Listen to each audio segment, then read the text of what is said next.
मानवी आरोग्य, कृषी, वैद्यकशास्त्र, आयुर्वेद या सर्वांमध्ये देशी गायीवर प्रचंड संशोधन होऊन गायीला मातेची प्रतिष्ठा दिली आहे. गायीला राष्ट्रमातेचा दर्जा मिळण्यासाठी संत महंतांनी अभियान सुरू केलंय. या अभियानाअंतर्गत 27 एप्रिल रोजी देशभरातील सर्व तहसीलदारांना निवेदन देण्यात येणार आहे, अशी माहिती गो सन्मान पत्रकार परिषदेत देण्यात आली. गायीला राष्ट्रमातेचा दर्जा मिळण्यासाठी देशातील साधू संत प्रचार प्रसार करतायत. भारतात गोहत्येवर पूर्णपणे बंदी घालावी, तसंच गायीला राष्ट्रीय माता म्हणून मान्यता द्यावी, यासाठी अभियान हाती घेतल्याची माहिती अमेय ढवळे यांनी पत्रकार परिषदेत दिली. पहिल्या टप्प्यात देशभरातील सर्व तहसीलदारांना 27 एप्रिल रोजी निवेदन दिलं जाईल, तर 27 जुलै रोजी सर्व जिल्हाधिकारी कार्यालयात निवेदन देण्यात येणार आहे.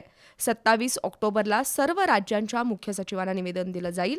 त्यानंतरही मागणी मान्य झाली नाही तर 27 फेब्रुवारी 2027 दिल्लीमध्ये आंदोलन करण्यात येईल.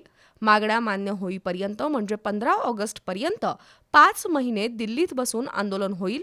त्यानंतरही मागण्या मान्य झाल्या नाहीत तर 16 ऑगस्ट 2027 पासून दररोज 5 गोभक्त आणि संत आमरण उपोषण करतील, असा इशारा देण्यात आला. पत्रकार परिषदेला सुचित हिरेमठ, दिलीप भिवटे, अशोक रामचंदानी, अरविंद शर्मा उपस्थित होते.